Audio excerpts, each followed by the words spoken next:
Hello बच्चों, स्वागत है आप सभी का एनई कोचिंग के ऑनलाइन प्लेटफॉर्म पर। आज हम लेके आए हैं क्वेश्चन पेपर का डिस्कशन जो कि हाफ ईयरली एग्जाम में हुआ बिहार बोर्ड के, ठीक है। जिसमें हम क्या करेंगे, सारे क्वेश्चन को एनालिसिस करेंगे, किस चैप्टर से कितना क्वेश्चन आया है, और इन्हीं क्वेश्चन के बेस पे आपका प्रिपरेशन को ज़्यादा सॉलिड बेस मिलेगा। आपको इससे आइडिया मिलेगा कि किस तरह के क्वेश्चन आने वाले हैं मेन एग्ज़ाम में। तो हम आपके लिए लेकर आए हैं और इसी तरह के हम सारे क्वेश्चन पेपर को डिस्कशन करेंगे। आप हमारे साथ जुड़े रहिएगा। तो आज हम लोग करेंगे जो 19 सितंबर को परीक्षा हुआ था बिहार बोर्ड स्कूल्स में, क्लास 12 साइंस का बुक केमिस्ट्री का एग्ज़ाम 19 सितंबर 2025 को। तो हम इस क्वेश्चन पेपर का सारा डिटेल बिहार बोर्ड 2026 में जो बच्चे देने वाले हैं, तो क्वेश्चन एनालिसिस कुछ इस तरह है कि 1 2 3 टोटल 6 चैप्टर्स हैं। टोटल 6 चैप्टर्स हैं, जिसमें से 3 हैं फिजिकल केमिस्ट्री के, 2 है इनऑर्गेनिक केमिस्ट्री के और 1 है ऑर्गेनिक केमिस्ट्री के। कहाँ गया कलम, दीजिए। ठीक है, ये क्वेश्चन पेपर है। क्वेश्चन पेपर में टोटल क्या है, 3 हैं। ये 3 चैप्टर्स हैं आपके, ये 3 चैप्टर हैं आपके फिजिकल केमिस्ट्री के, फिजिकल, ठीक है। अगला 2 चैप्टर है इनऑर्गेनिक,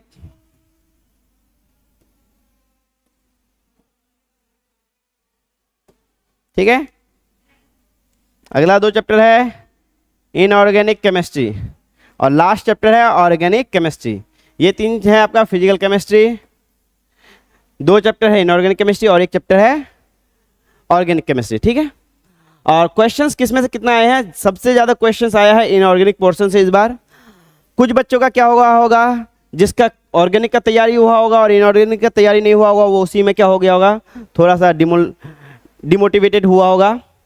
जिसका फिजिकल पूरी तरह से प्रिपेयर्ड है, क्योंकि फिजिकल से कम आया है, और ऑर्गेनिक प्रिपेयर्ड है लेकिन इनऑर्गेनिक प्रिपेयर्ड नहीं है, तो उसको थोड़ा डिमोटिवेशन फील हुआ होगा। लेकिन इससे कोई बात नहीं है, कोई बड़ी बात नहीं है, आपको प्रिपेयर करते जाना है। और जैसे कि इस बच्चे का मैंने क्वेश्चन लिया, ये बच्चा जो भी दिया है एग्ज़ाम, उसने सिर्फ कोऑर्डिनेट कंपाउंड से सॉल्व किया हुआ है। यानी कि उस बच्चे के जहाँ पे भी सिलेबस किया जा रहा है, उसने कोऑर्डिनेट कंपाउंड को पढ़ाया है अच्छी तरह से, बाकी चैप्टर्स नहीं पढ़ाया। हो सकता है इनके आसपास के और चैप्टर्स पढ़ाए हों, तो उससे आपको डिमोटिवेटेड नहीं होना है। अभी एग्जाम में बहुत दिन है, लेकिन आपको प्रिपेयर करते रहना है। चलिए हम लोग शुरू करते हैं। सॉल्यूशन से आया है 4 ऑब्जेक्टिव क्वेश्चन और 5 2 नंबर के क्वेश्चन है। ये 2 मार्क्स के क्वेश्चन है, ठीक है, और ये 5 मार्क्स के क्वेश्चन है, नंबर ऑफ, ठीक है। सॉल्यूशन से ऑब्जेक्टिव आया है 2, इलेक्ट्रोकेमिस्ट्री से 4, केमिकल काइनेटिक्स से 2, डी और एफ ब्लॉक से सबसे ज्यादा क्वेश्चंस आया है 27 नंबर। उसके बाद कोऑर्डिनेट कंपाउंड से 26 क्वेश्चंस आया है, ठीक है, और हेलो एल्केन से 17 क्वेश्चन। यानी कि इन्होंने 6 चैप्टर्स लिया, फिजिकल इनऑर्गेनिक ऑर्गेनिक सबको कंबाइन किया है। इन ऑर्गेनिक का 1 चैप्टर, फिजिकल का 3 और इनऑर्गेनिक का 2। वहीं 2 मार्क्स के क्वेश्चन में सबसे ज़्यादा आया है ऑर्गेनिक से 7 नंबर का क्वेश्चन, 7 क्वेश्चन आया, यानी 14 नंबर का। 4 नंबर का है कोऑर्डिनेट कंपाउंड से, 3 आया क्वेश्चन आया है एस डी ब्लॉक और एफ ब्लॉक से, 2 क्वेश्चन आया है केमिकल काइनेटिक्स से, 4 क्वेश्चन आया है आपका इलेक्ट्रोकेमिस्ट्री से और 5 क्वेश्चन आया है सॉल्यूशन से। यानी कि इस पोर्शन में आप देखेंगे तो इनऑर्गेनिक से कम आया है, फिजिकल से और ऑर्गेनिक से ज़्यादा आया है 2 मार्क्स के क्वेश्चंस में। और वहीं पे अगर आप देखेंगे 5 मार्क्स के क्वेश्चन में, तो ऑर्गेनिक से बिल्कुल भी क्वेश्चन नहीं आया है। इनऑर्गेनिक में 2 क्वेश्चन आए हैं 5 मार्क्स के, और ऑर्गेनिक फिजिकल में 2 1 1, सॉल्यूशन में 1, इलेक्ट्रोकेमिस्ट्री में 1 का 1 और केमिकल काइनेटिक्स का 1, टोटल 4 क्वेश्चन आया है। यानी कि 4 4 5 नंबर के क्वेश्चन आए हैं फिजिकल और इनऑर्गेनिक में, ऑर्गेनिक का 5 नंबर का क्वेश्चन नहीं आया है। तो हम लोग आज शुरू कर रहे हैं इसको। पहले ऑब्जेक्टिव क्वेश्चंस को सॉल्व करेंगे, उसके नेक्स्ट में हम लोग क्या करेंगे, सब्जेक्टिव क्वेश्चंस को भी डील करेंगे। तो एक एक करके शुरू करते हैं। हो सकता है पार्ट बाय पार्ट करें, क्योंकि डिटेल में समझा रहे हैं इसमें, ठीक है। और जो फास्ट मोड में है, जिसको क्विकली हम लोग कर रहे हैं, वो आप वीडियो देख लिए होंगे। अगर नहीं देखे होंगे तो जाकर देख लीजिए। एक वीडियो है जिसमें हम लोग क्विकली क्या करते हैं, सिर्फ आंसरिंग कर रहे हैं, तो उसको देख लीजिए। अगर आपको डिटेल में समझना है तो यहाँ कर लीजिए, और फास्ट देखना है तो उस वीडियो में आप चले जाइए, उसका लिंक नीचे दिया हुआ है। तो चलिए शुरू करते हैं। पहला क्वेश्चन है डी और एफ ब्लॉक से, जो कि पूछा है इलेक्ट्रॉनिक विन्यास क्या है? संक्रमण तत्वों के सामान्य इलेक्ट्रॉनिक विन्यास होता है। The transition element have a general electronic configuration. अगर आपको याद हो संक्रमण तत्व किसको कहते हैं? डी ब्लॉक एलिमेंट्स को संक्रमण तत्व कहते हैं। तो डी ब्लॉक एलिमेंट का जो जनरल इलेक्ट्रॉनिक कॉन्फ़िगरेशन होता है वो क्या होता है? n-1 डी में 1 से लेकर 10 तक और ns 1 से लेकर 2 तक। 1 से लेकर 2 क्या? किसी किसी में डी ऑर्बिटल का हाफ फिल और फुल फिल। टोटल ऑर्बिटल कितना होता है? 5 ऑर्बिटल होता है। 1 2 3 4 5। तो कभी कभी हाफ फिल और फुल फिल के लिए क्या करता है? ns2 जो होता है वहां से एक इलेक्ट्रॉन डी ऑर्बिटल में आ जाता है स्टेबिलिटी के लिए। तो इसलिए ns1 2 और डी में 1 से लेकर 10 तक 5 ऑर्बिटल में 5 दूनी 10 इलेक्ट्रॉन भरेगा। ठीक है, देखते हैं कैसा क्या क्या ऑप्शंस है। ns2 np6 नहीं, np6 तो डी के बाद आता है। अगर आप पीरियोडिक टेबल को भी देखेंगे तो देखिए पहले S आता है, उसके बाद D ब्लॉक आता है, उसके बाद P ब्लॉक आता है। तो यानी कि पहले S में भरेगा इलेक्ट्रॉन, उसके बाद D में भरेगा।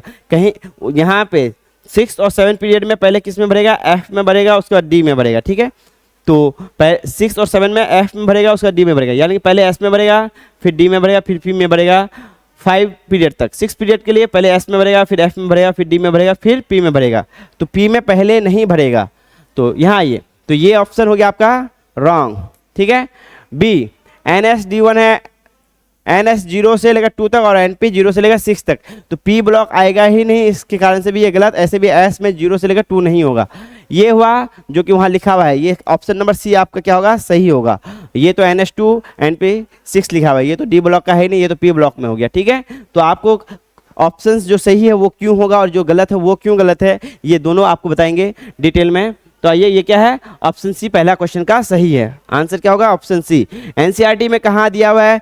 जैसे डी और पी ब्लॉक, डी और एफ ब्लॉक वाला चैप्टर खोलेंगे, उसमें डी ब्लॉक में शुरू में ही आपका दिया हुआ है इलेक्ट्रॉनिक कॉन्फ़िगरेशन कि n-1 डी 1 से लेकर 10 तक और ns 1 से लेकर 2 तक जाता है। ठीक है, नेक्स्ट क्वेश्चन देखते हैं।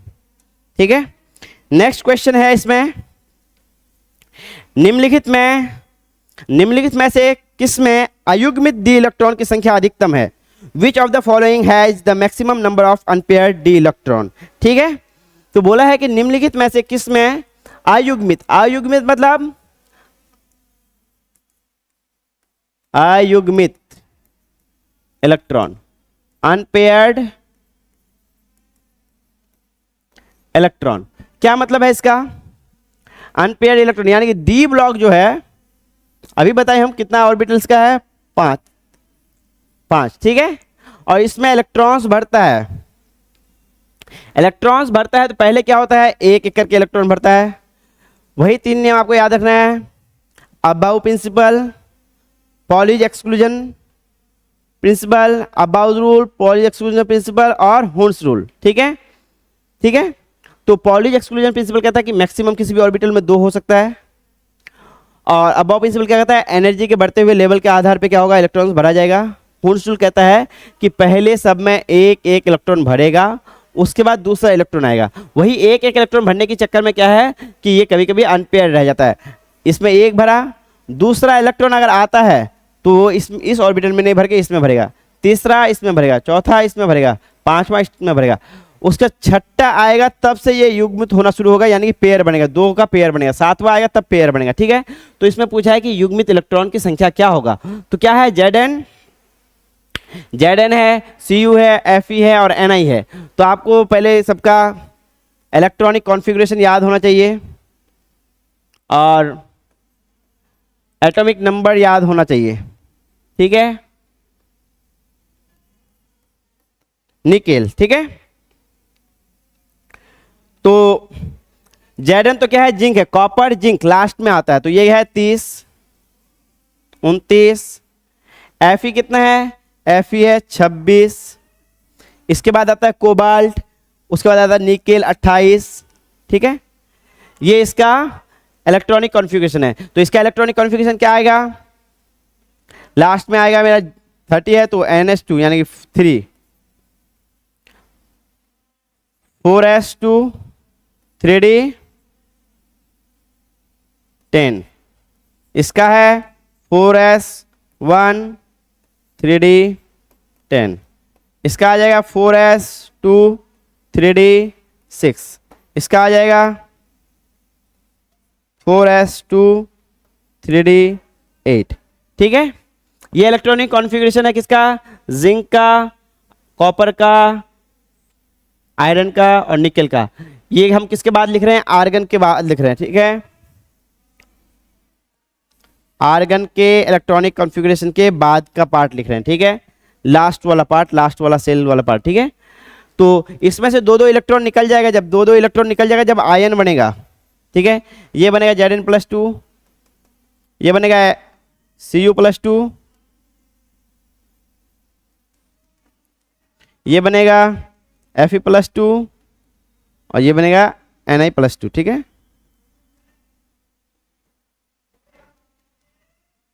अब इलेक्ट्रॉन निकलने का नियम क्या है, इलेक्ट्रॉन पहले s ऑर्बिटल से निकलेगा, उसके बाद 3d यानी कि पहले 4 वाला लास्ट वाला सेल से निकलेगा, लास्ट वाले कोष से, अंतिम कोष से, बाह्य कोष से पहले इलेक्ट्रॉन निकलेगा, उसके बाद उसके अंदर के कोष से निकलेगा। तो यानी पहले s वाला इलेक्ट्रॉन निकलेगा, उसके बाद d वाला इलेक्ट्रॉन निकलेगा। तो 2 इलेक्ट्रॉन निकलने पे -2 इलेक्ट्रॉन हुआ है, सब में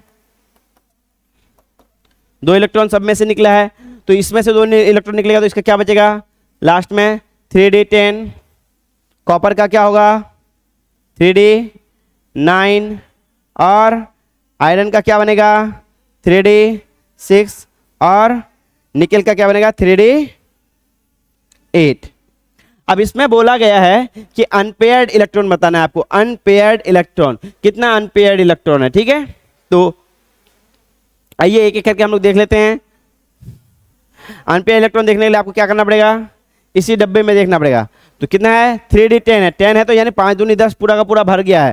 तो इसमें तो कोई अनपेयर इलेक्ट्रॉन है नहीं जिंक में, तो ये आंसर नहीं होगा। दूसरा अनपेयर इलेक्ट्रॉन नहीं है कॉपर में, कॉपर में 9 है, तो 1 2 3 4 5 6 7 हो गया, 8 हो गया, 9 हो गया, 9 भर गया यानी कि 1 अनपेयर इलेक्ट्रॉन है। टोटल कितना है कॉपर में 1 अनपेयर इलेक्ट्रॉन, इसमें 0 अनपेयर इलेक्ट्रॉन है। ठीक है, अब आयरन में देखिए, आयरन में क्या है d6 है, d6 है। अगर d6 का अगर हम भरेंगे 1 2 3 4 5, तो इसमें भरेंगे देखिए 1 2 3 4 5 और 1 6, तो कितना अनपेयर इलेक्ट्रॉन है 1 2 3 4 अनपेयर इलेक्ट्रॉन, कितना टोटल 4 अनपेयर इलेक्ट्रॉन है। ठीक है, दिख रहा है आपको 4 है, इसमें 0 है। ठीक है,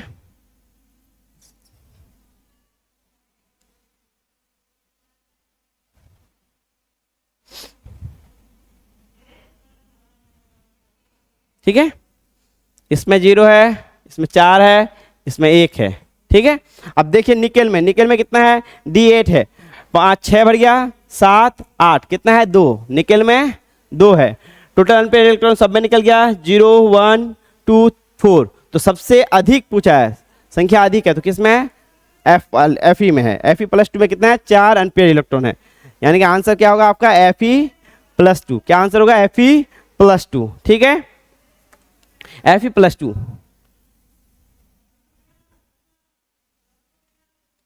नेक्स्ट क्वेश्चन की तरफ चलते हैं।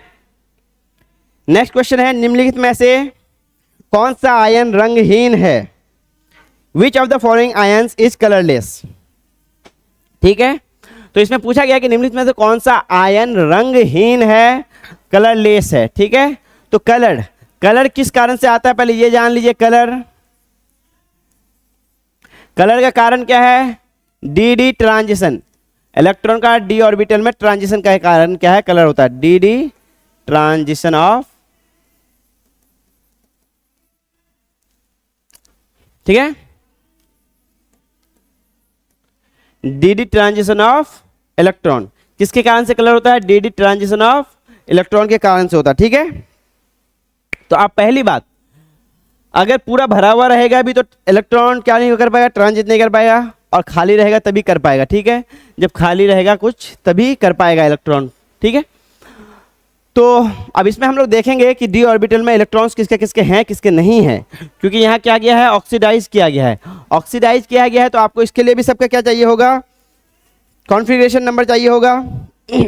तो वेनेडियम सबको लिखिए फिर से, वेनेडियम का है 23, टी आई है 24, Mn 25, और कौन है एक Sc, तो एक स्कैंडियम है 21। ठीक है, सब हो गया। अब ध्यान दीजिए, सबका क्या है, दो दो इलेक्ट्रॉन चला गया, तो इसका कॉन्फ़िगरेशन क्या होगा, सबका कॉन्फ़िगरेशन लिखिए, लिखते जाइए। 4s2 3d1 3d2 4s2 3d3 4s2 3d4, ठीक है। ये शायद टेलिडियम का है, स्कैंडियम के बाद है टाइटेनियम, ठीक है। 22 है ये, देख लेते हैं, कोई डाउट्स का कोई बात नहीं। टाइटेनियम आप देख लीजिए 22 नंबर पे है, ठीक है, 22 नंबर पे, ठीक है। मैंगनीज तो 25 है, हाफ फिल है, हाफ फिल है, ये स्पेशल केस भी है, और मैंगनीज का सबसे ज़्यादा ऑक्सीडेशन स्टेट भी जाता है, +7 ऑक्सीडेशन स्टेट जाता है, ठीक है। MnO4 माइनस जो करते हैं, ठीक है, KMnO4 बनाता है। उसके बाद 4s2 3d5, उसके बाद 4s2 3d1। अब सबका क्या बना है, चार्ज है, ठीक है। ये 3 चार्ज है, +3 चार्ज है, +2 चार्ज है, +2 चार्ज है। तो अब यहाँ ये चार्ज बनने के बाद तो वैनेडियम क्या है, +3 चार्ज है, 3 इलेक्ट्रॉन चला जाएगा, 2 इलेक्ट्रॉन s का जाएगा, 2 इलेक्ट्रॉन s का जाएगा, 1 इलेक्ट्रॉन d का जाएगा, क्या बनेगा 3d2। इसमें क्या बचेगा, टाइटेनियम +2 है, 2 इलेक्ट्रॉन s का जाएगा, क्या बनेगा 3d2। मैंगनीज में कितना है, +2 है, 2 इलेक्ट्रॉन s का जाएगा, क्या बनेगा 3d5। स्कैंडियम में देखिए, स्कैंडियम में कितना इलेक्ट्रॉन है, 3 इलेक्ट्रॉन जाएगा, स्कैंडियम प्लस बनने के लिए क्या चाहिए उसको, 3d0, 3d0, क्योंकि 2 इलेक्ट्रॉन s का जाएगा और 1 इलेक्ट्रॉन d का भी चले जाएगा, टोटल इलेक्ट्रॉन चला गया d में। अब इसमें पूछा है कि रंगहीन है, कलर नहीं है, कलरलेस है, यानी कलर नहीं है। कलर नहीं होगा कब, जब d में इलेक्ट्रॉन ही नहीं होगा।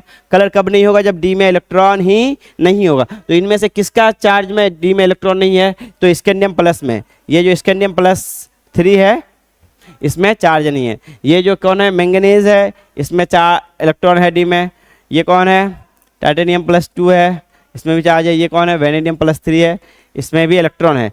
इन सारे में इलेक्ट्रॉन्स है d में, इसमें d में इलेक्ट्रॉन्स नहीं है, जिसके कारण से क्या होगा, स्कैंडियम +3 आंसर होगा। ये रंगहीन है, क्योंकि रंग होने का कारण क्या है, रंग होने का कारण है कि dd transition of electron, electron का dd ट्रांजिशन होना, dd में एक दूसरे से यहाँ उछल कूद करते रहना, ठीक है। 1 2 3 4 5 बना लेते हैं। मान लेते हैं यहाँ 1 इलेक्ट्रॉन बचा हुआ है, ये इलेक्ट्रॉन कभी यहाँ जा रहा है, कभी यहाँ जा रहा है, कभी यहाँ जा रहा है, कभी यहाँ जा रहा है, ये dd ट्रांजिशन कहते हैं इसको, ठीक है। तो इस ट्रांजिशन में क्या हो रहा है कि इसमें एनर्जी का एक्सचेंज होता है थोड़ा मोड़ा, तो उसके कारण से क्या होता है, कलर शो करता है। और ये नहीं होगा, किस में नहीं होगा, जिसमें इलेक्ट्रॉन रहेगा ही नहीं, उसको में होगा नहीं, तो इसका ऑप्शन क्या होगा, डी आंसर सही होगा, ठीक है। क्वेश्चन नंबर आप 4 में चलते हैं। क्वेश्चन नंबर 4 पढ़िए, निम्नलिखित में से कौन सा आयन अचुंबकीय है। अचुंबकीय भी किससे रिलेटेड है, इलेक्ट्रॉन्स के, डी के इलेक्ट्रॉन्स से। और किससे इलेक्ट्रॉन्स, अनपेयर्ड इलेक्ट्रॉन्स होना चाहिए, ठीक है। अनपेयर्ड इलेक्ट्रॉन ही क्या होता है, चुंबकीय को डिसाइड करता है कि ये क्या होगा, पैरामैग्नेटिक होगा, डायमैग्नेटिक होगा। तो वही पूछा है, which of the following is ion is paramagnetic, अनुचुंबकीय है, अनुचुंबकीय मतलब मैग्नेटिक, यानी कि उसमें क्या होना चाहिए, अनपेयर्ड इलेक्ट्रॉन होना चाहिए, ठीक है। तो नेक्स्ट में देखते हैं किसमें अनपेयर्ड इलेक्ट्रॉन है, ये क्या है, अनुचुंबकीय है या पैरामैग्नेटिक पूछा है, तो हम लोग क्या करेंगे, उसमें अनपेयर्ड इलेक्ट्रॉन देखेंगे। ये कौन सा है, डी में अनपेयर्ड इलेक्ट्रॉन होगा, ठीक है। ये है निकेल 28, फिर से वही बात लिखिए, आप थोड़ा जल्दी लिखेंगे, ठीक है। पिछले वाले क्वेश्चन में डिटेल में बताया, आप थोड़ा जल्दी डायरेक्ट बताएंगे, ठीक है। निकेल 28 है, जिंक 30 है, स्कैंडियम 21 है, और कॉपर के बाद जिंक आता है तो कॉपर है 29, ठीक है। प्लस बनेगा तो क्या बनेगा, Ni+2 Zn+2, ये बनेगा स्कैंडियम +2, और ये बनेगा कॉपर +2, ठीक है। इसका क्या था, 4s2 3d8 था, 2 इलेक्ट्रॉन जाने के बाद क्या बनेगा 3d8। जिंक का क्या था, 30 है, 4s2 3d10 था, 2 इलेक्ट्रॉन चले जाने के बाद क्या बनेगा 3d10, ठीक है। स्कैंडियम में कितना इलेक्ट्रॉन था, 4s2 3d1 था, 2 इलेक्ट्रॉन चला गया, क्या बचेगा 3d1, ठीक है। उसके कॉपर में क्या है +2 है, कॉपर में क्या है +2 है, क्या बनेगा 3d9, कितना बनेगा 3d9। अब पैरामैग्नेटिक और डायमैग्नेटिक देखने के लिए हमको क्या देखना पड़ेगा, अनपेयर्ड इलेक्ट्रॉन। अनपेयर्ड इलेक्ट्रॉन निम्नलिखित में से कौन सा आयन अनुचुंबकीय है?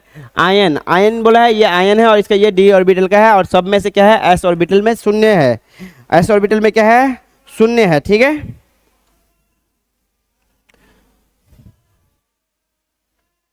ठीक है,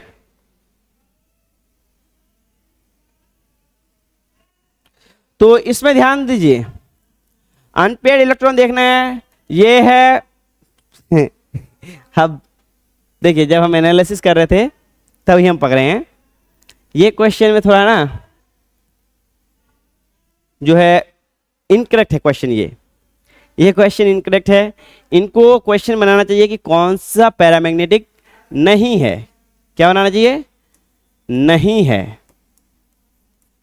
not a paramagnetic, not a paramagnetic. क्यों? क्योंकि इसमें आप देखिए 3d8 है, 3d8 का आप डायग्राम बना देता हूं मैं, यहां देखिए 1 electron, 2 electron, 3 electron, 4 electron, 5 electron, 6वां इलेक्ट्रॉन, 7वां इलेक्ट्रॉन, 8वां इलेक्ट्रॉन, 2 अनपेयर्ड हो गया। इसका डायग्राम बना देता हूं, दिख रहा है आपको, 1 इलेक्ट्रॉन, दूसरा इलेक्ट्रॉन, तीसरा इलेक्ट्रॉन, चौथा इलेक्ट्रॉन, 5वां इलेक्ट्रॉन, 6वां, 7वां, 8वां, 9वां, 10वां इलेक्ट्रॉन, ठीक है, 0 अनपेयर्ड इलेक्ट्रॉन है। इसमें देखिए 1 2 3 4 5, एक है तो एक ही में खत्म, एक अनपेयर्ड इलेक्ट्रॉन। अब इसमें देखिए 1 2 3 4 5, क्या है, एक अनपेयर्ड इलेक्ट्रॉन, दूसरा, तीसरा, चौथा, 5वां पेयर्ड, पेयर्ड हो गया, 7वां, 8वां पेयर्ड, 9वां पेयर्ड, यानी कि इसमें एक अनपेयर्ड। इसमें कितना अनपेयर्ड है, एक, इसमें एक, इसमें 0, इसमें एक, ठीक है, तो इसमें कितना है 0, तो ये पैरामैग्नेटिक नहीं है। बाकी सब क्या है पैरामैग्नेटिक है, क्योंकि इसमें भी सब में अनपेयर्ड इलेक्ट्रॉन एक है। पैरामैग्नेटिक का कारण क्या है, अनपेयर्ड इलेक्ट्रॉन, अनपेयर्ड यानी कि एकल इलेक्ट्रॉन, अयुग्मित इलेक्ट्रॉन, अनपेयर्ड इलेक्ट्रॉन, अयुग्मित इलेक्ट्रॉन या एकल इलेक्ट्रॉन, ठीक है, सिंगल इलेक्ट्रॉन होना चाहिए ऑर्बिटल में, ठीक है, अयुग्मित होना चाहिए, पेयर में नहीं होना चाहिए।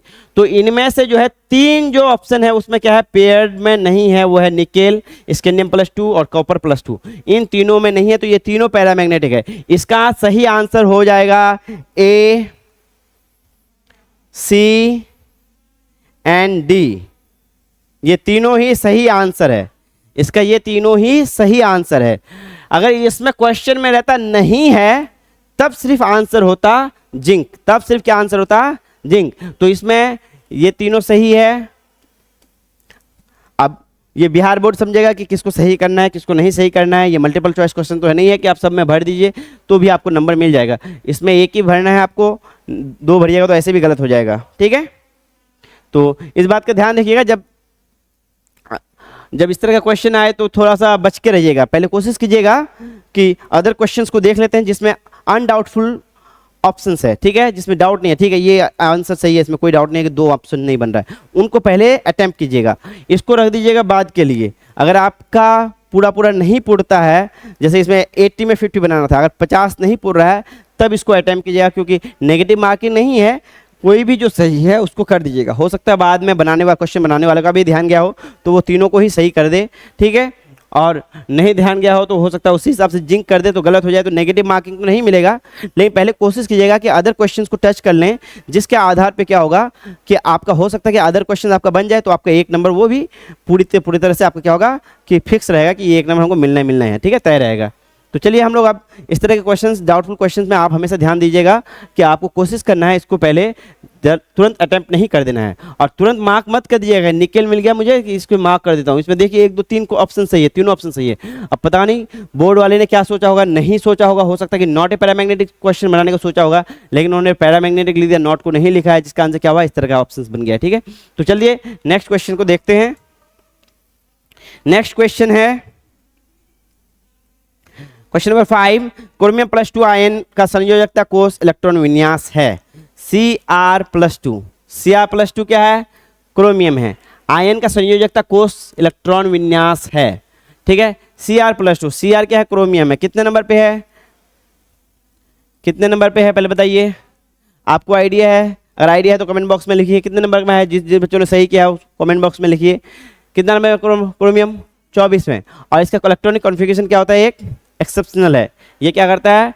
हाफ फिल करने के लिए s का एक इलेक्ट्रॉन ले लेता है, जिसका इलेक्ट्रॉनिक कॉन्फ़िगरेशन क्या है?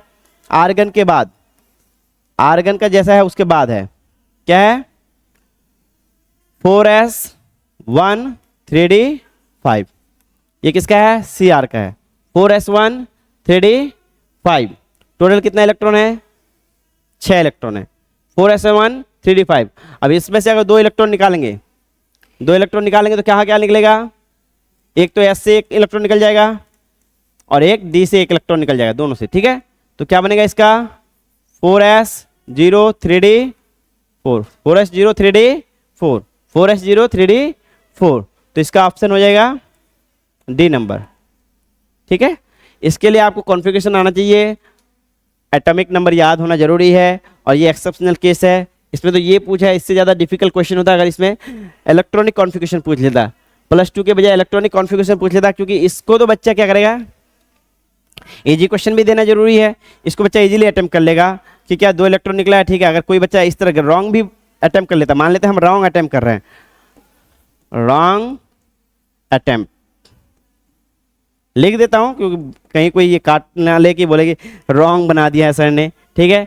अगर बच्चा मान लेते हैं कि जनरल जो रूल है उसी के हिसाब से 4s2 3d4 तक इलेक्ट्रॉन भर दिया, ठीक है, और इससे 2 इलेक्ट्रॉन निकाला, तो भी ये क्या हो जाएगा? सही हो जाएगा। 4s0 3d4, 4s0 3d4, और ये ऑप्शन सही होगा जो कि इसके बराबर है। लेकिन ये क्या है? यहाँ पे ये जो है ये रॉन्ग है, ये रॉन्ग है, ये करेक्ट कॉन्फ़िगरेशन है। इलेक्ट्रॉनिक कॉन्फ़िगरेशन यहाँ पे क्या है? हाफ फिल कॉन्फ़िगरेशन करने के लिए क्या करता है? 1 यहाँ से 2 जो s2 है यहाँ से एक इलेक्ट्रॉन यहाँ शिफ्ट कर जाता है, एक इलेक्ट्रॉन यहाँ से d ऑर्बिटल में शिफ्ट कर जाता है, जिसका आंसर क्या बनता है? 4s1 3d5 बनता है, ठीक है। आपको ध्यान रखना है, अगर ये क्वेश्चन में अगर तुमको इलेक्ट्रॉनिक कॉन्फ़िगरेशन पूछा तो 4s1 3d5 लिखना है, +2 में पूछा तो ये तो ठीक है 4s0 और 3d4 होगा। चलिए नेक्स्ट क्वेश्चन की तरफ चलते हैं। हाँ, अगर आपको इसमें क्या करना है कि बहुत ज़्यादा टाइम लग रहा है, आपको लग रहा है कि इतना डिटेल एक्सप्लेनेशन नहीं देख रहे हैं, तो आप हमारा जो फास्ट क्वेश्चन अटेम्प्टिंग है वो देख लीजिए। उसमें फटाफट हम लोग क्वेश्चंस को कर चुके हैं, उसका नीचे लिंक दिया हुआ है, तो उसमें जाइए आप, ठीक है। नेक्स्ट है क्वेश्चन नंबर 6, निम्नलिखित में से कौन सा तत्व प्रथम संक्रमण श्रृंखला से संबंधित नहीं है? ध्यान देना है, क्या है? नहीं है, प्रथम संक्रमण श्रृंखला, ठीक है। दूसरा बोला है, मतलब वही क्वेश्चन का इंग्लिश कह रहा हूँ, which of the following element does not, इस पे फोकस रखना है, does not belong to the first transition series. Transition series, transition series किसको कहते हैं? संक्रमण अभी बताया, संक्रमण सीरीज और ट्रांजिशन सीरीज किसको कहते हैं? संक्रमण सीरीज और ट्रांजिशन सीरीज कहाँ गया? किसको कहते हैं? डी ब्लॉक को। किसको कहते हैं? डी ब्लॉक को। अब इसका जो पहला है, पहला कौन सा डी ब्लॉक है? स्कैंडियम से शुरू होकर जिंक तक। पहला जो है कहाँ से कहाँ तक है? स्कैंडियम से लेकर जिंक तक। आप बच्चों को ज़्यादातर याद भी होगा ये वाला पार्ट, क्योंकि ये 30 तक तो 9th 10th में भी बच्चे याद कर लेते हैं, ठीक है। स्कैंडियम है, टाइटेनियम है, वेनेडियम है, ठीक है। उसके बाद क्या है? क्रोमियम है, मैंगनीज, थोड़ा इधर हो गया, थोड़ा दूर से लिखता हूँ, ठीक है। 10 है, scandium, titanium, vanadium, chromium, manganese. उसके बाद क्या है? Iron, cobalt, nickel, copper, zinc. ये तो आपको याद होगा ही, ठीक है, ये आपको याद होगा। देखिए इसमें तो कौन सा नहीं है? Ag नहीं है। Ag कहाँ है? नीचे है, ठीक है। Ag का क्या है? एटॉमिक नंबर कितना है Ag का? 48 है। 48 है तो नीचे है वो सेकंड में आ जाएगा, हाँ सेकंड में आ जाएगा, ठीक है। तो Ag को ही ऑप्शन को करेक्ट करना, ठीक है। Ag नहीं है इसमें, पहला संक्रमण सीरीज में कौन नहीं है? Ag नहीं है। आप यहाँ पे भी देख सकते हैं पीरियोडिक टेबल में कि पहला संक्रमण स्टेडियम से लेकर स्कैंडियम से लेकर जिंक तक है, दूसरा है येटेरियम से लेकर कैडमियम तक, इसी में आता है Ag 47, ठीक है। 47 है, सॉरी कितना है? 47 है, ठीक है। नेक्स्ट चलिए, इसमें इसी के आधार पे क्वेश्चन आ जाएगा, आंसर हो जाएगा, ये करेक्ट है। ठीक है, अब आप क्वेश्चन के हिसाब से देख सकते हैं कि आपको जो डी ब्लॉक और एफ ब्लॉक है डिटेल में पढ़ना है। ठीक है, क्वेश्चन बनाने वाले नए लोग हैं, नए पैटर्न के क्वेश्चन बनाने और अच्छे अच्छे क्वेश्चन बनाने की कोशिश कर रहे हैं। मैंने देखा है ऑर्गेनिक में भी जो एनसीईआरटी में नहीं है क्वेश्चंस, या एनसीईआरटी में के एक्सरसाइजेज में नहीं है, इंटेक्स में नहीं है, तो उसमें भी वो लोग क्वेश्चंस बाहर से लिए हैं। तो आपको इस बार थोड़ा ध्यान से प्रिपेयर होने की ज़रूरत है। मैक्सिमम मार्क्स लाने के लिए आपको हर एक पॉइंट को एनसीईआरटी का कवर करना पड़ेगा, हर एक पॉइंट पे फोकस करना पड़ेगा, और मेमोराइजेशन आपको होना चाहिए। कॉन्सेप्ट पे भी फैक्ट्स पे भी, दोनों चीज़ आपको याद होना चाहिए, कॉन्सेप्ट, फैक्ट्स एंड रीजन्स। ठीक है, तो नेक्स्ट क्वेश्चन देखिए, क्वेश्चन नंबर 7, निम्नलिखित में से किस संक्रमण धातु आयन का चुंबकीय आघूर्ण सबसे कम है? चुंबकीय आघूर्ण, ठीक है, मैग्नेटिक मोमेंट, मैग्नेटिक मोमेंट। ठीक है, किससे दर्शाते हैं उसको? म्यू से। इसका ऐसा यूनिट क्या होता है? Bohr magneton. ऐसा यूनिट क्या होता है? Bohr magneton. और इसका फॉर्मूला क्या होता है? Root under n into n plus 2। ये बात आपको याद होना चाहिए। बोर मैग्नेटॉन, इसका क्या होता है? बोर मैग्नेटॉन, BM लिखते हैं। ठीक है, ये उसका ऐसा यूनिट है। ठीक है, ऐसा यूनिट पूछे तो वो बता देना है, क्योंकि कभी कभी पूछता है। पहले तो ऑब्जेक्टिव में इससे इजी आता था, उसमें ऐसा यूनिट वगैरह पूछ लेता था। ठीक है, इसमें वैसा कुछ नहीं है, तो इसमें थोड़ा टिपिकल बनाया क्वेश्चन। टिपिकल मतलब उतना भी नहीं, इंटरमीडिएट लेवल का है। ठीक है, बिगिनर्स, इंटरमीडिएट और एडवांस। एडवांस का नहीं है, इंटरमीडिएट लेवल का। ठीक है, तो ये एन क्या है? एन क्या है? Number of electrons. ठीक है, नंबर ऑफ इलेक्ट्रॉन्स।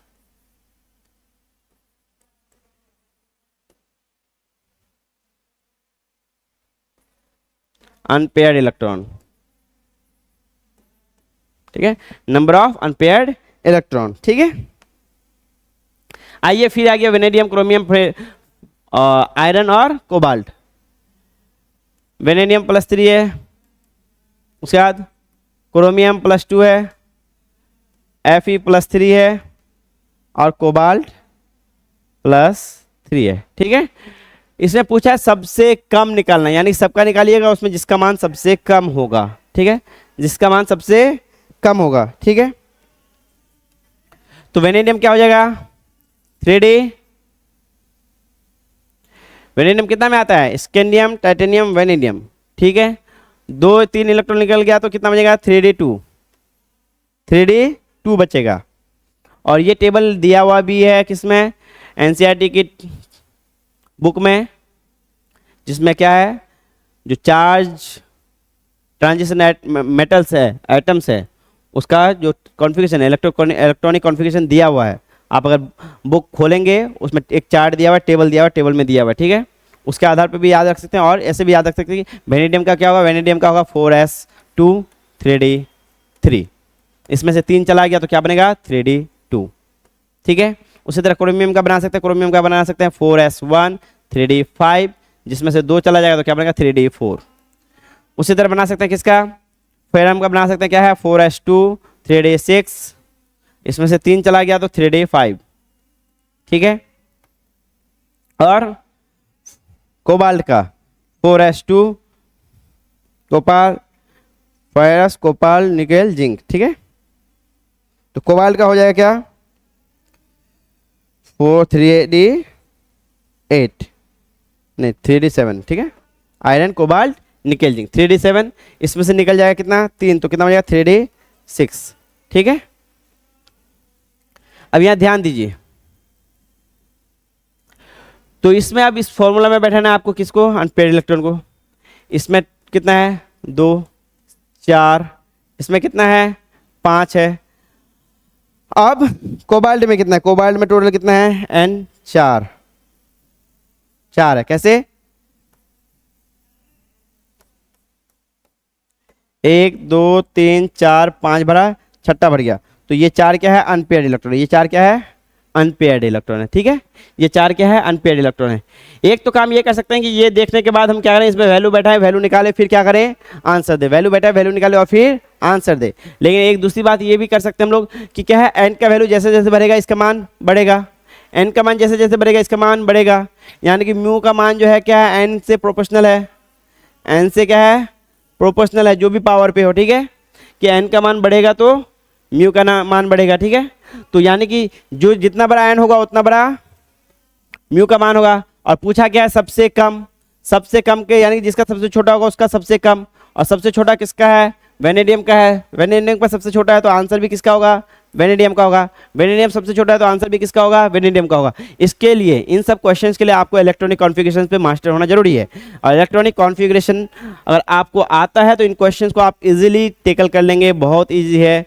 लेकिन अगर इलेक्ट्रॉनिक कॉन्फ़िगरेशन नहीं आता है तो आपको डिफिकल्ट होगा, या तो फिर आपको याद कर लेना पड़ेगा कि भाई कंपेरिजन भी याद कर लेता हूँ, ये भी याद कर लेता हूँ, वो भी याद कर लेता हूँ। और नहीं तो फिर बहुत ईजी है अगर इलेक्ट्रॉनिक कॉन्फ़िगरेशन आपको आता है, ठीक है। वो भी हम आप लोगों को सिखा देंगे, अलग से वीडियो में बनाएंगे, उसमें आपको सिखा देंगे। आप आइए, तब तक के लिए हम लोग नेक्स्ट क्वेश्चन की तरफ जाते हैं। नेक्स्ट क्वेश्चन क्या है, next question, question number 8। Total 80 question है। इस तरह से हम अगर डिटेल में बनाते रहे तो बहुत ज़्यादा टाइम लग रहा है, इसमें हमको भी मालूम है, लेकिन हम इसको फास्ट रिवीजन भी कर देंगे, जिसका लिंक हम लोग इसके नीचे दे देंगे, ठीक है। आइए नेक्स्ट देखते हैं, संक्रमण धातु किस ब्लॉक से संबंधित है। संक्रमण धातु किस ब्लॉक से संबंधित है। ट्रांजिशन मेटल किस are related to which block.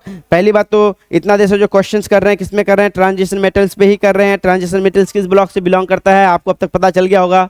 Transition metals किस ब्लॉक को कहते हैं, डी ब्लॉक को कहते हैं। ट्रांजिशन मेटल किस ब्लॉक को कहते हैं, डी ब्लॉक को कहते हैं। यह आंसर डायरेक्ट आंसर था, ये बात याद भी होना चाहिए था आपको, ठीक है। नेक्स्ट चलते हैं, विच of the following transition metal ions has list magnetic moment, ठीक है। ओ नहीं सॉरी, ये तो कर लिया हम लोग। 9 नंबर आ जाइए, क्वेश्चन नंबर 9। क्वेश्चन नंबर 9, निम्नलिखित में से कौन तत्व एक्टिनाइड नहीं है। एक्टिनाइड नहीं है। Which of the following element is not an actinide. इनमें से कौन एक एक्टिनाइड नहीं है। यूरेनियम, टेरुलियम, CF कैलिफोर्नियम और क्यूरियम, ठीक है। तो एक्टिनाइड आपको याद रहना चाहिए, क्या याद रहना चाहिए, टेबल में जो एक्टिनाइड और लेंथेनाइड किसको कहते हैं, लेंथेनाइड कहते हैं यहां से 58 से लेकर 71 तक। एक्टिनाइड है 90 से लेकर 103 तक, ठीक है। तो लेंथेनाइड कहेंगे 58 से लेकर 71 तक, और एक्टिनाइड कहेंगे 90 से लेकर 103 तक। ये 14 दूनी 28 एलिमेंट आपको याद होना चाहिए नाम के तौर पे। क्यों, क्योंकि इसमें यही पूछेगा कि इसमें से कौन नहीं है, तो इनमें से देखिए कौन कौन है कहाँ पे। एक्टिनाइड किसको कहेंगे, जो एक्टिनियम के बाद आएगा। एक्टिनियम के बाद जो आएगा 103 तक उसको कहेंगे एक्टिनाइड। एक्टिनाइड में कौन कौन पूछा नहीं है कौन, तो इसमें देखिए कौन है, थोरियम है, प्रोटेक्टेनियम है, यूरेनियम है, नेपच्यूनियम है, प्लूटोनियम है, एमरिसियम है, क्यूरियम है, बर्केलियम है, कैलिफोर्नियम है, एस्टिनियम है, फर्मियम है, मेंडेलियम है, नोबेलियम है और लॉरेंसियम है, ठीक है। और लेंथेनाइड में कौन है, सीरियम है, पैरासियोडिनियम है, नियोडिनियम है, नियोडिमियम है, प्रोमेथियम है, सेमेरियम है, यूरोपियम है, गैदोलिनियम है, टर्बियम है, डिस्प्रोसियम है, होल्मियम है, इर्बियम है, थलियम है, यटरबियम है और ल्यूटेटियम है, ठीक है। इनमें से अब आप देखिए किस में से कौन सा है। देखिए उसमें जो एक नाम आया यहाँ पे TB, टर्बियम। टर्बियम उसमें ऑप्शंस में है जो कि किस में है, लेंथेनाइड में। टर्बियम इसमें ऑप्शंस में है जो कि किस में है, लेंथेनाइड में। तो यही होगा, ठीक है, आपको याद करना है। दूसरा बात, आप इसका एटॉमिक नंबर के आधार पे भी याद कर सकते हैं। इसका 92 है, 92, CF का कितना है 98, और CM का कितना है 96, और टर्बियम का कितना है 65, कितना है 65। तो आपको याद रखना है क्या, 90 से लेकर 103 तक क्या है, एक्टिनाइड है, एक्टिनाइड, ठीक है। और 71 से लेकर 71 से लेकर 71 से नहीं 58 से लेकर 71 तक, 58 से लेकर 71 तक क्या है, लेंथेनियम है, ठीक है। लेंथेनियम को शॉर्ट में LN लिखते हैं, ठीक है। नेक्स्ट चलिए, तो ये टर्बियम नहीं है। नेक्स्ट आइए, नेक्स्ट क्वेश्चन क्या है, ये F ब्लॉक में भी आ गए कुछ कुछ, ठीक है। 3D10 4s0 इलेक्ट्रॉनिक विन्यास प्रदर्शित करता है। क्या बोला है, 3D10 4s0 इलेक्ट्रॉनिक विन्यास प्रदर्शित करता है। इसमें +2 है, सब क्या है, सब +2 में है, सब +2 में है। तो सब +2 में है तो इसमें +2 इलेक्ट्रॉन कर दीजिए, +2 इलेक्ट्रॉन कर दीजिएगा तो क्या होगा, 3D10 4s2। तो 4s2 3D10 किसका है, 4s2 3D10 जिसका भरा हुआ है, किसका भरा हुआ है, जिंक का। किसका भरा हुआ है, जिंक का, जिंक 30, जिंक का भरा हुआ है, ठीक है। तो जिंक है इसमें, तो जिंक +2 होगा, क्या होगा, जिंक प्लस 2 होगा। इसको रिवर्स में देखिएगा, सबका निकालिएगा तो आपको बहुत टाइम लग जाएगा, लेकिन रिवर्स में देखिएगा तो आपको जल्दी हो जाएगा कि 4s2 यानी 2 इलेक्ट्रॉन निकलने पे ये बना, 2 इलेक्ट्रॉन जोड़ देता हूँ, क्या बना 3d10 4s2। ये किसका है इलेक्ट्रॉनिक कॉन्फ़िगरेशन, जिंक का है। ये किसका है, जिंक का है। ठीक है, आर्गन के बाद है आर्गन का 18, 10 प्लस 2, इन सबको जोड़िएगा तो कितना बनेगा 30। किसका एटॉमिक नंबर है ये, जिंक का। ठीक है, क्वेश्चन नेक्स्ट क्वेश्चन चलिए क्या लिखा हुआ है, पोटेशियम फेरोसाइनाइड में लोहे का ऑक्सीकरण संख्या। पोटेशियम फेरोसाइनाइड, पहले आपको इस चीज के बारे में पता होना चाहिए कि इसका नाम पोटेशियम फेरोसाइनाइड है। क्या बोला है, पोटेशियम फेरोसाइनाइड में लोहे का ऑक्सीकरण संख्या बताएं। ये आ गया आपका कोऑर्डिनेट कंपाउंड। ये कौन सा चैप्टर है, पहले चैप्टर डिरेक्शन करना बहुत जरूरी है। कोऑर्डिनेट कंपाउंड, ठीक है, समन्वय यौगिक। ठीक है, अब यहाँ ये oxidation of iron, chapter number 9, chapter number 9 है। ठीक है, पोटेशियम फेरोसाइनाइड, पोटेशियम फेरोसाइनाइड कहते हैं K4 FeCN6,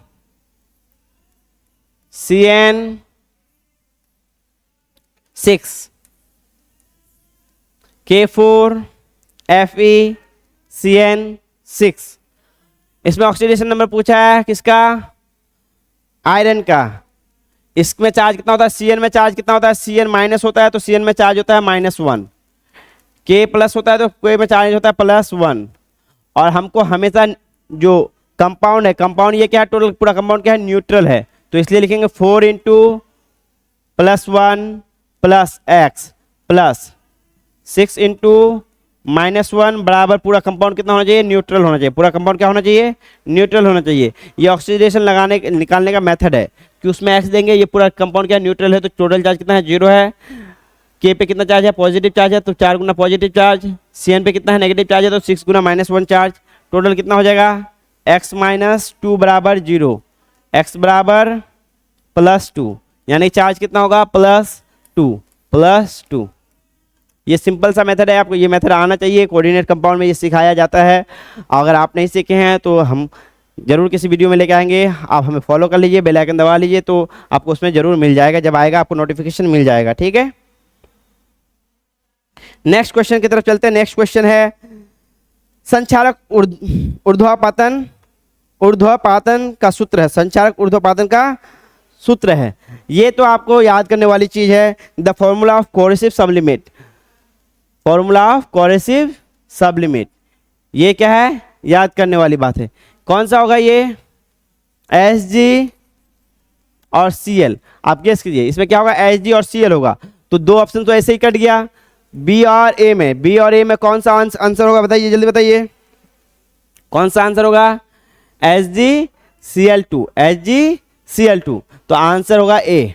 ठीक है, इसी को क्या कहते हैं, कोरेसिव सबलिमेट कहते हैं। ये फैक्ट याद करने वाला, ये नाम है, याद करने वाली बात है। ठीक है, कोरेसिव सबलिमेट कहते हैं HgCl2 को। ठीक है, अगर आपको ये याद रहेगा कि Hg और Cl है तो इससे ही आपका आधा ऑप्शन हट जाएगा, और जिससे आपको क्या 50% चांस है कि आपका सही होगा। ठीक है, क्वेश्चन नेक्स्ट चलते हैं। नेक्स्ट क्वेश्चन है परमैंगनिक एसिड का सही सूत्र है। परमैंगनिक एसिड सूत्र, परमैंगनिक किसको कहते हैं, पोटेशियम परमैंगनेट क्या होता है, KMnO4। KMnO4 को क्या कहते हैं, पोटेशियम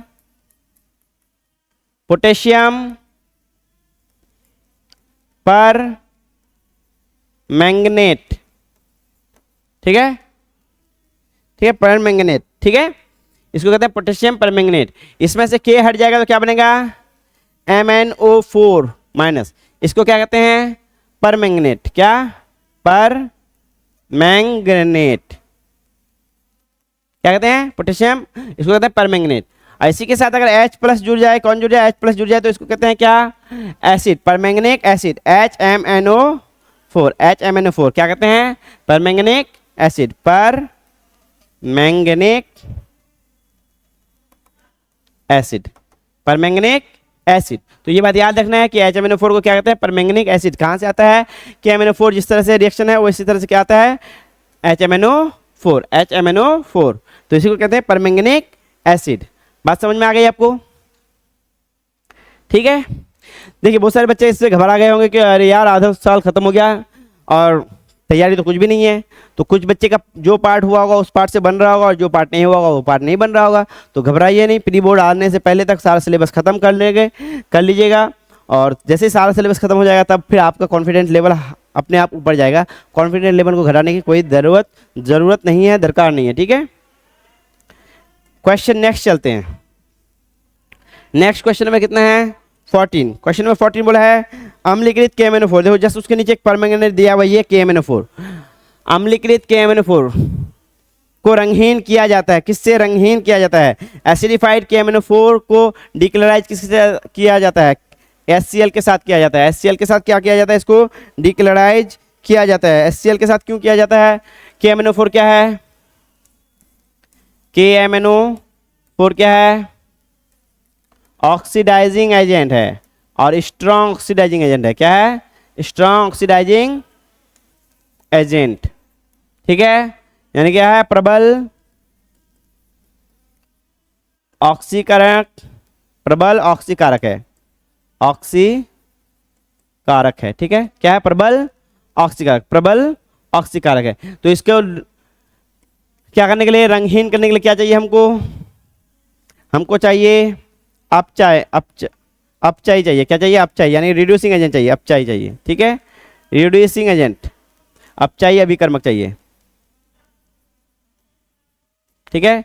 रिड्यूसिंग एजेंट चाहिए, ठीक है। रिड्यूसिंग एजेंट चाहिए जो कि क्या है? HCl है, जो कि क्या है? HCl है। अगर इसका आप रिएक्शन देखेंगे क्या है? MnO4 minus 10Cl minus plus 16H plus, जो कि क्या बनाएगा? 2Mn+2 plus 5 chlorine gas plus 8H2O। ये रिएक्शन है, ठीक है। तो आपको ध्यान रखना है कि क्या होगा? HCl द्वारा ये क्या हो जाएगा? रंगहीन किया जाता है। किसके द्वारा? HCl के द्वारा रंगहीन किया जाता है, ठीक है। KMnO4 क्या है? पोटेशियम परमैंगनेट है। इससे जस्ट पहले वाला जो क्वेश्चन था परमैंगनिक एसिड, आपको जस्ट नीचे पढ़ने से आपको आइडिया मिल जाएगा कि परमैंगनेट क्या है, कि MnO4 माइनस से रिलेटेड है। MnO4 माइनस से रिलेटेड है तो HMnO4 आंसर हो जाएगा, ठीक है। और ये क्या है? किसके द्वारा डिक्लोराइज किया जाता है? रिड्यूसिंग एजेंट, जो कि यहाँ पे कौन है? HCl है। कौन है? HCl है। रिड्यूसिंग एजेंट कौन है? HCl है, ठीक है। रिड्यूसिंग एजेंट कौन होता है? जो इलेक्ट्रॉन लेता है या देता है? इलेक्ट्रॉन देने वाला। कौन? इलेक्ट्रॉन देने वाला। क्योंकि इलेक्ट्रॉन मिलेगा, देखिए जैसे कि KMnO4 में ऑक्सीडेशन स्टेट क्या है? इसका +7 है, ठीक है। +7 से कहाँ गया है ये? +2, +7 से +2। तो इसमें यानी कि 5 इलेक्ट्रॉन जुड़ा हुआ। कितना इलेक्ट्रॉन जुड़ा हुआ? 5 इलेक्ट्रॉन। वो किसने दिया है? क्लोरीन ने दिया, ठीक है। जो कि क्या बना है? गैस बना है। 5 इलेक्ट्रॉन, यानी कि इलेक्ट्रॉन देने वाला ही रिड्यूसिंग एजेंट होगा और इलेक्ट्रॉन खींचने वाला ऑक्सीडाइजिंग एजेंट होगा, ठीक है। चलिए नेक्स्ट पढ़ते हैं। AgNO3। नेक्स्ट क्या है? नेक्स्ट है क्वेश्चन नंबर 15। देखिए AgNO3 एक लाल अवक्षेप देता है। AgNO3 gives a red precipitate with किसके साथ? K2CrO4 के साथ, NaBr के साथ, NaNO3 के साथ, K के साथ। किसके साथ देता है? K2CrO। अब यहाँ पे इसको आपको समझना पड़ेगा ये क्या है और ये क्या है, ठीक है। दोनों में क्या कारण है? किसके साथ ये लाल अवक्षेप देता है? तो ये रिएक्शन आपको याद रखना पड़ेगा कि ये रिएक्शन किसके साथ होता है? K2CrO4 के साथ। इसमें AgNO3 क्या है? AgNO3 क्या है?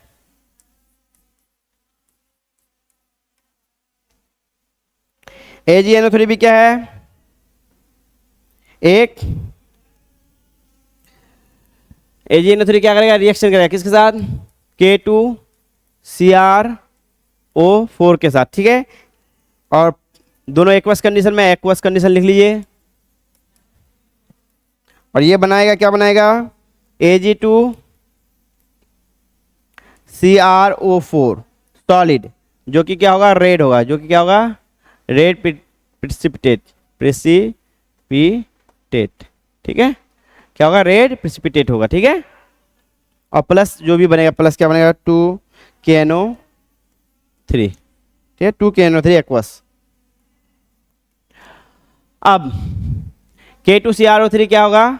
आंसर होगा। ये क्या देगा, रेड प्रेसिपिटेट देगा। ये रिएक्शन लिख लीजिए, हो सकता है किसी को मैं ये पूछ दिया कि इसमें से रेड प्रेसिपिटेट कौन है, तो Ag2CrO4, Ag2CrO4 लिख दिए क्या, हाँ ठीक है, Ag2CrO4 ही होगा, ठीक है। अब नेक्स्ट है उसके साथ NaBr के साथ क्या बनाता है, ओह सॉरी, ये बात भी याद रख लीजिएगा, NaBr के साथ क्या बनाता है, येलो प्रेसिपिटेट बनाता है, येलो प्रेसिपिटेट बनाता है। किसके साथ, NaBr के साथ क्या बनाता है, येलो प्रेसिपिटेट बनाता है, ये बात भी याद रखिएगा। नेक्स्ट क्वेश्चन चलिए, नेक्स्ट क्वेश्चन है 16 नंबर। +4 आयन में से किसका 4F उपकोष अर्धपूर्ण है, +4 आयन में से किसका F4 उपकोष अर्धपूर्ण है, ठीक है, किसका उपकोष अर्धपूर्ण है। तो इसमें भी आपको +4 आयन तक का क्या चाहिए, इलेक्ट्रॉनिक कॉन्फ़िगरेशन चाहिए, हर एक आपको नाम याद होना चाहिए। तो ये कैसे होगा आपको, तो इसका क्या है, Z है, लिखिए, फिर सारा कुछ लिखना पड़ेगा आपको डिटेल में। ND, TB क्या था, टर्बियम था, कितना था इसका एटॉमिक, अभी थोड़ा देर पहले पढ़े। SC क्या है, स्कैंडियम है, और TM क्या है, TM क्या है, ठीक है। तो अब यहाँ ध्यान दीजिए, इसमें तो ये पार्ट नहीं होगा, क्यों, ये तो डी ब्लॉक का एलिमेंट है, ये तो ऐसे ही नहीं हुआ, ये क्या है, डी ब्लॉक का एलिमेंट है, ये ऐसे ही नहीं होगा, ठीक है। डी ब्लॉक का एलिमेंट ऐसे ही नहीं होगा, डी ब्लॉक का एलिमेंट को इग्नोर मारते हैं। ये क्या है, 60 नंबर है, और ये क्या है, TB 65 है, और 69 है ये, ठीक है। अब सबका +4 होगा, +4 होने से क्या बनेगा सबका, चलिए सबका पहले इलेक्ट्रॉनिक कॉन्फ़िगरेशन निकालिए। इसको हम इग्नोर ही मारते हैं, SC को इग्नोर मारते हैं 69, XC को इग्नोर मारते हैं क्योंकि ये F ब्लॉक में जाएगा ही नहीं, इसको तो ऐसे ही इग्नोर मार दो, ठीक है। तो इससे पहले जो आया है, इससे पहले जो आया वो कितना है, 54। एटॉमिक नंबर में आपको याद रखना है, हम लोग हमेशा शुरू करेंगे क्या, इसके बाद कॉन्फ़िगरेशन को जो देखना शुरू करेंगे, किसके बाद, नोबेल गैस के कॉन्फ़िगरेशन के बाद। जैसे कि अब हम लोग किसको देख रहे हैं, इसको देख रहे हैं, ठीक है।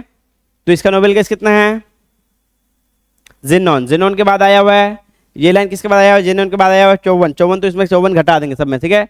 यानी कि सबका शुरू कहाँ से करेंगे, जेनॉन के बाद से, जेनॉन का यानी कि 54, तो इसका इलेक्ट्रॉन ऐसे ही चला गया जेनॉन के कॉन्फ़िगरेशन में, ठीक है। जेनॉन के बाद शुरू करेंगे, इसका भी जेनॉन के बाद शुरू करेंगे, ठीक है। 54 चला गया, कितना बचा, 6 में किस में जाएगा, पहले 4s2 जाएगा। ये कौन सा लेयर है, कौन सा लेयर है, 6th लेयर है, यानी कि 6 पीरियोडिक टेबल है, तो किस में जाएगा, 6s2, ठीक है। 4f में जाएगा, 4f कितना एक बचा, 56 और 4, इसमें देखो 6s2 4f कितना होगा, 9, इसमें देखो 6s2 कितना बचा, 54 56 और 13, 4f 13, 4f 13, तो ये 4f 13 का जगह 14 हो जाएगा, ठीक है, ठीक है। कॉन्फ़िगरेशन देख लीजिए आप यहाँ पे अगर देखना चाहते हैं, ठीक है। कौन सा है, 69 है, TM 65 है, टर्बियम, और 60 है नियोडियम। तो पहली बात तो F7 आने के लिए इससे बाद ही, किसके बाद, इससे बाद ही जो होगा वो F7 आएगा। हाफ फिल मतलब 7 भरा हुआ होना चाहिए। टोटल कितना ऑर्बिटल में कितना होता है, टोटल F ब्लॉक में कितना घर बनाते हैं, F ब्लॉक में कितना रूम बनता है, 1 2 3 4 5 6 7, टोटल 7 ऑर्बिटल होता है, ठीक है। तो 7 ऑर्बिटल होता है, तो 7 ऑर्बिटल में भरने के लिए आपको इलेक्ट्रॉन उसके किसके बाद जाने वाला है, 54 + 7, 54 + 7 यानी कितना, 61 के बाद ही, यानी कि 61 के बाद ही। और इसमें भी क्या है, +4 स्टेट पूछा, क्या +4 स्टेट, तो +4 स्टेट और कर लीजिए, +4 यानी क्या होगा, अगर इस तरह से भी जोड़ के देखेंगे तो कितना जाएगा, 54 और 7 4 11 65, 54 और 7 4 11 65, ऐसे भी क्या आ रहा है 65 आ रहा है, तो आंसर क्या हो जाएगा ये वाला, ठीक है। अब जैसे इसमें से 4 निकाल देंगे तो क्या बनेगा 6s04f7, 6s04f7, ठीक है, 6s04f7।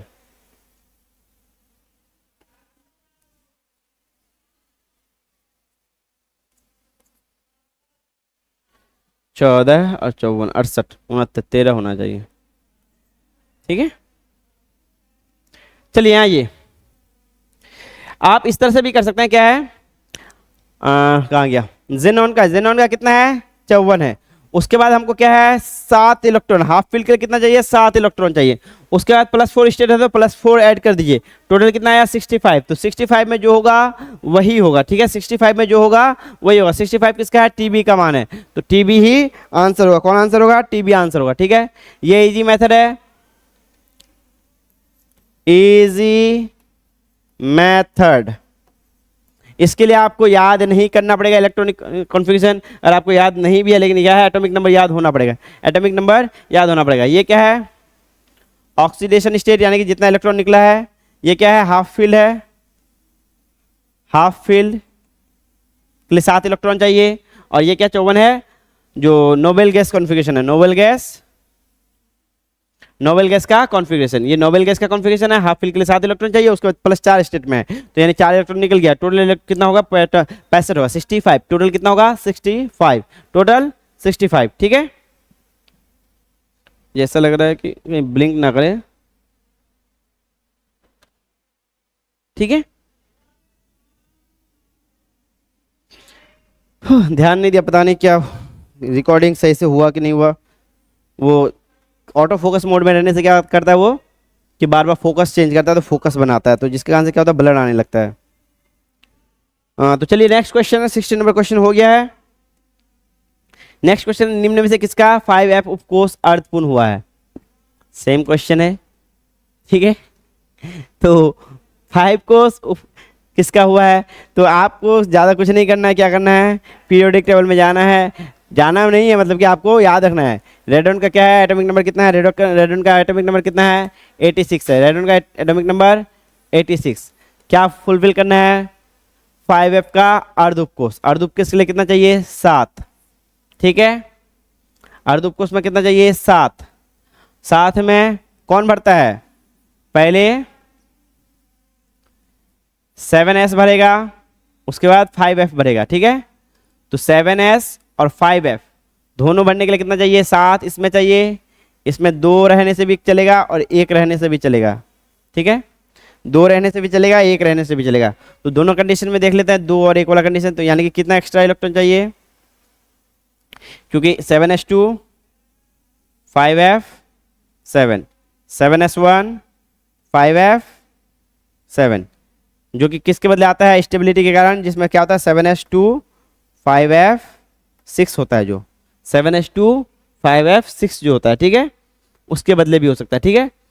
तो इन दोनों को देखना है आपको किसका किसका उपकोष अर्धपूर्ण है, ठीक है। तो इन दोनों का देख लीजिए कितना है 6 और 7, प्लस 6 और 7, 6 का जोड़ के एक बार निकाल लीजिए, एक बार 7 का 6 जोड़ लीजिए प्लस 6 और इधर 7, तो क्या हो जाएगा 7 6 13 और 86,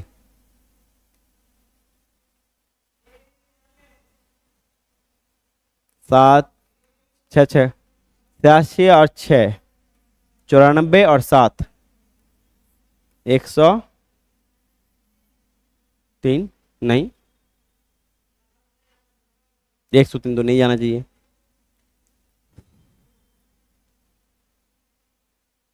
और नहीं सॉरी 7 में ही हम जोड़ दिए ना, यहाँ पे जोड़ना था हमको। 86 के साथ क्या करना है एक बार 7 और 2, 7 और 2 कितना है 7 2 9, और एक बार जाना है 8, एक बार जोड़िए 7 2 9 और एक बार जोड़िए 8, यानी कितना हो जाएगा 95 और 94। 95 और 94 में जो होगा उसी का नाम लेंगे, ठीक है। 95 और 94 में जो होगा उन्हीं दोनों को लेंगे, 95 और 94 देखो, ठीक है। 95 में अमेरिकन है, सीरियम है, अमेरिकन और सीएम, एएम और सीएम, उसके बाद बर्केलियम है, एएम और सीएम उसके बाद बर्केलियम है, ठीक है। तो इसमें से कौन होगा 95 और 94, ठीक है, AM और CM है, ठीक है, तो AM और CM हो जाएगा, ठीक है, AM और CM हो जाएगा। इस आधार पे भी आप याद रख सकते हैं क्या कि इसका क्या होना चाहिए, हाफ फिल होना चाहिए। हाफ फिल यानी कि F में कितना होना चाहिए, 7 होना चाहिए।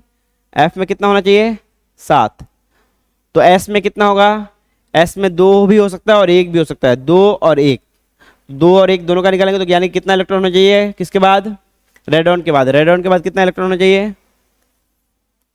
रेडॉन के बाद 8 इलेक्ट्रॉन या फिर 9 इलेक्ट्रॉन, 8 9, तो टोटल इसमें 95 है और इसमें 94, 94 और 95 में कौन आता है, AM और CM, AM और CM, ठीक है। इस तरह से इजी मेथड है। और दूसरा मेथड है कि आप याद करें, इलेक्ट्रॉनिक कॉन्फ़िगरेशन को याद रखें, तो वो आपके लिए और भी चीज़ों को बनाने में हेल्प करेगा। ये तो इजी मेथड है, ठीक है, इससे हम लोग कर लेते हैं। लेकिन आप क्या कीजिएगा, इलेक्ट्रॉनिक कॉन्फ़िगरेशन को याद रखिएगा। जैसे कि क्या होता है कि जैसे कि क्रोमियम में क्या होता है, 4s2 3d4 होता है, लेकिन स्टेबिलिटी के लिए ये क्या बनता है, 4s1 3d5 बनता है। उसी तरह इसमें 7s2 5f6 वाला क्या करता है, स्टेबिलिटी के लिए 7s1 5f7 बनता है, जिसके कारण से क्या होता है कि ये दोनों ही क्या होता है, हाफ फिल रहता है। तो 9 और 8 एलिमेंट, 9th और 8th एलिमेंट जो है 86 के बाद, रेडॉन के बाद जो है वो दोनों क्या होगा, हाफ फिल होगा। तो 94 और 95। नेक्स्ट क्वेश्चन चलते हैं। तो +7 ऑक्सीकरण अवस्था दर्शाने वाले एक्टिनाइड हैं। +7 ऑक्सीकरण अवस्था दर्शाने वाले एक्टिनाइड है। The actinide showing +7 oxidation state. तो इसमें भी क्या है, थोड़ा सा गड़बड़ी है, इसमें भी थोड़ा सा गड़बड़ी है क्वेश्चंस में, क्योंकि +7 जो दिखाता है, अगर आप चार्ट में देखेंगे एनसीईआरटी का, +7 दिखाता है 2 है, वह क्या है, NP है यानी कि नेप्टूनियम है, और दूसरा कौन है, PU है, प्लूटोनियम है, ठीक है, PU है, ये दोनों है। और ये दोनों किसी में भी एक साथ नहीं है, एक पार्ट यहाँ पे दिया हुआ है, प्लूटोनियम यहाँ दिया हुआ है और नेप्टूनियम यहाँ दिया हुआ है। जो दोनों ऑक्सीकरण अवस्था दिखाता है वो ये दोनों एलिमेंट है। तो ये क्वेश्चन में भी थोड़ा क्या है, एरर है, जिस कारण से आपको क्या करना है, इसको भी अवॉइड करना है। पहले तो इसको क्या करना है, अवॉइड करना है। दूसरा क्वेश्चन अगर आपको बन जाता है तो उसको पहले बना लें, इसको बाद में बनाने का कोशिश करें जब आपके पास ऑप्शंस नहीं रहे कि चलो ठीक है, मैंने क्या किया, 80 में 50 क्वेश्चन बनाना था, मेरा 48 बन रहा है, ये थोड़ा मोड़ा आता है, तो इनमें से एक को आप चांस ले लें, PU वाले को भी मार दे या फिर C को मार दे, किसी में एक को मार दीजिए, ठीक है। नेगेटिव मार्किंग नहीं है, आपका मार्क्स नहीं कटेगा। तो इनमें जो होता है +7 ऑक्सीडेशन स्टेट में NP और PU ही जाता है, ये बात आपको याद रखना है, ठीक है। इसमें जो भी गलती है उसको सुधार लेने बोल, जो BSc भी होगा तो सुधार लेगा तो अच्छी बात है। मेन एग्जाम में इससे क्या होता है कि बच्चों को थोड़ा डिप्रेशन होता है, बीच में क्या होता है, डिमोटिवेटेड हो जाता है, भाई ये सब मुझे तो याद है फिर भी नहीं बन रहा है, ठीक है। तो कोशिश करना चाहिए बोर्ड को कि इस तरह के क्वेश्चंस को अवॉइड करें, पहले से रीचेक कर ले, पहले एक बार खुद बना के देख लें, ज़्यादा से ज़्यादा क्या 3 से 4 5 घंटे लगेगा, रिव्यू कर ले कि ठीक है इस क्वेश्चन को बनाने में मुझे दिक्कत आ रही है, नहीं आ रही है, बच्चों को दिक्कत आएगी नहीं आएगी, ठीक है। चलिए नेक्स्ट क्वेश्चन देखते हैं। नेक्स्ट क्वेश्चन क्या है, क्वेश्चन नंबर 18, क्वेश्चन नंबर 19, रेडियोधर्मी लेंथेनाइड है। रेडियोधर्मी लेंथेनाइड है। लेंथेनाइड कहाँ से कहाँ चलता है, 57 से 71, ठीक है। एक्टिनाइड कहाँ से कहाँ चलता है, 90 से 103। तो लेंथेनाइड पूछा, इसमें से लेंथेनाइड कौन है, रेडियोधर्मी लेंथेनाइड कौन है, इस पूरे कैटेगरी में एक ही रेडियोधर्मी है, जो कौन है, पहली बात तो ये आयरन है, ये तो रेडियोधर्मी होगा ही नहीं, ठीक है। ये कॉपर है, ये भी नहीं होगा। आधा आंसर तो ऐसे ही खत्म हो गया, आधा आंसर तो ऐसे ही खत्म हो गया, बचा 2। तो ये क्या है, रेडियोधर्मी में सिर्फ एक ही है जो कि ये है, ठीक है, PM है। PM मतलब प्रोमेथियम। प्रोमेथियम क्या है, रेडियोधर्मी है, जिसका एटॉमिक नंबर कितना है, 61। PM जिसका एटॉमिक नंबर है 61। ये लेंथेनाइड का एकलौता क्या है, रेडियो एक्टिव एलिमेंट है। ये एकलौता रेडियो एक्टिव एलिमेंट है लेंथेनाइड ग्रुप में, जो कि क्या है 57 से 71 में है, और इसका एटॉमिक नंबर है 61। इसमें से पहली बात तो आपको नहीं भी आएगा तो आपको ये पहले हटा देना 2 क्वेश्चन। ये क्या है, Fe है, ये तो डी ब्लॉक का एलिमेंट है, Cu है, डी ब्लॉक का एलिमेंट है, तो ये रेडियो एक्टिव नहीं है। ये तो पहला ही क्या है, डी ब्लॉक का एलिमेंट में पहले 21 से लेकर 30 के बीच में आ जाता है। नेक्स्ट क्वेश्चन है 20 नंबर। चलिए 20 नंबर के क्वेश्चन में चलते हैं। क्या बोला, यौगिकों का वह युग्म है जो एक साथ मौजूद रह सकता है। बोला यौगिकों का वह युग्म यानी कि वो जोड़ा, ठीक है, the pair of compound that can exist together. ये जो क्वेश्चन बनाया गया है ऑक्सीडेशन स्टेट के आधार पे बनाया गया कि ऑक्सीडेशन स्टेट के आधार पे क्या होगा, या तो ऑक्सीडाइजिंग एजेंट होगा, रिड्यूसिंग एजेंट होगा। अगर एक ऑक्सीडाइजिंग और एक रिड्यूसिंग एजेंट रहा तो उनके बीच में रिएक्शन हो जाएगा। और अगर दोनों ही रिड्यूसिंग एजेंट रहा तो उनके बीच में नहीं होगा, और दोनों ही ऑक्सीडाइजिंग एजेंट रहा तो दोनों के बीच में भी वो भी क्या होगा, रिएक्शन नहीं करेगा। तो यानी कि ऑक्सीडाइजिंग और रिड्यूसिंग एजेंट नहीं रहना चाहिए। तो पहला रिएक्शन देखते हैं, पहला क्या है, FeCl2 FeCl3 और प्लस SnCl2 है, ठीक है। तो Sn का क्या है, Sn क्या हुआ, Sn +2 स्टेट में है, ये +4 स्टेट में जा सकता है। Fe किस में है, +3 स्टेट में है, यानी कि हायर ऑक्सीडाइजिंग स्टेट में है, तो ये क्या है, रिड्यूसिंग एजेंट की तरह है और ये ऑक्सीडाइजिंग एजेंट की तरह है। तो ये लोग रिएक्ट करके क्या बना लेगा, FeCl2 प्लस SnCl4, ठीक है। तो ये पॉसिबल नहीं है। दूसरा देखिए, दूसरा कौन है, HgCl2 प्लस SnCl2। इसमें भी वही बात है, Sn क्या है, ऑक्सीडाइजिंग एजेंट है, नहीं Sn क्या है, रिड्यूसिंग एजेंट है, खुद को ऑक्सीडाइज करेगा और अगले को रिड्यूस करेगा। और Hg क्या है, यहाँ +2 स्टेट में है। Hg किस किस स्टेट में रहता है, या तो +1 स्टेट में रहता है या फिर +2 स्टेट में रहता है, 2 स्टेट में रहता है। तो ये क्या है, हायर ऑक्सीडेशन स्टेट में है, और Sn क्या है, लोअर ऑक्सीडेशन स्टेट में है, ठीक है। ये +4 जा सकता है, तो इसमें भी क्या होगा, रिएक्शन हो जाएगा और ये क्या बनेगा, Hg2Cl2 प्लस SnCl4। हम इसमें बैलेंस नहीं कर रहे हैं, बैलेंसिंग आपको अगर करना हो तो कर सकते हैं, इसमें कोई बड़ी बात नहीं है, बैलेंसिंग कर लेंगे, ठीक है। अब नेक्स्ट देखिए कौन सा रिएक्शन है, तीसरा है FeCl2 और प्लस SnCl2, ठीक है। Sn का +2 स्टेट में है, Fe +2 स्टेट में है, ये किस में जा सकता है, +4 स्टेट में जा सकता है, और ये किस में जा सकता है, +3 स्टेट में जा सकता है। दोनों यानी कि हायर ऑक्सीडेशन स्टेट में जा सकता है और दोनों ही लोअर ऑक्सीडेशन स्टेट में है। जब दोनों ही लोअर ऑक्सीडेशन स्टेट में है तो दोनों ही क्या है, रिड्यूसिंग एजेंट है, दोनों ही रिड्यूसिंग एजेंट है, इसलिए ये दोनों रिएक्ट नहीं करेगा। तो यही आंसर होगा। अगला भी देख लेते हैं पहले, हो सकता है कि मल्टीपल आंसर हो, जैसे कि इसमें कुछ कुछ में था, पीछे हम लोग देखते हैं कि मल्टीपल आंसर है। FeCl3 और Ki, FeCl3 प्लस Ki में ध्यान दीजिए, FeCl3 क्या है, +3 ऑक्सीडेशन स्टेट में है, Ki तो क्या है, Ki जनरली I-1 में है, K +1 में, ठीक है। तो ये +3 है, हायर ऑक्सीडेशन स्टेट में है, रिड्यूस हो सकता है, तो ये भी रिएक्शन कर सकता है। ये बनेगा FeCl2 plus KCl plus I2, ठीक है। ये भी रिएक्शन करके ये बनेगा। तो आपको ध्यान देना है कि ये तीनों ही क्या कर लेगा, आपस में रिएक्शन कर लेगा, छोड़ के किसको, जिसमें दोनों ही रिड्यूसिंग एजेंट है, तो इसको ही आपको मार्क करना है। FeCl2 और SnCl2 ये ऑक्सीडेशन स्टेट के आधार पर है, और इसको क्या करते हैं, जिसमें दोनों ही रिड्यूसिंग एजेंट हो या फिर दोनों ही ऑक्सीडाइजिंग एजेंट हो, वही ऑप्शन हो सकता था। इसमें दोनों ही रिड्यूसिंग एजेंट कौन था, ऑप्शन नंबर सी में था, तो यही आंसर होगा, ठीक है। 20 क्वेश्चंस हो गया है, थोड़ा सा बीच में रेस्ट लेंगे, हो सकता है अगर वीडियो बहुत ज़्यादा लॉन्ग जाए तो उसको हम लोग 20-20 का पार्ट में बना के देंगे, और अगर लॉन्ग नहीं बनता है 2 घंटे तो 40 का पार्ट कर लेंगे, 40-40 80 का पार्ट कर लेंगे, ठीक है। तो अभी 20 के पार्ट के बाद हम एक रेस्ट ले रहे हैं, उसका फिर से करेंगे इसको।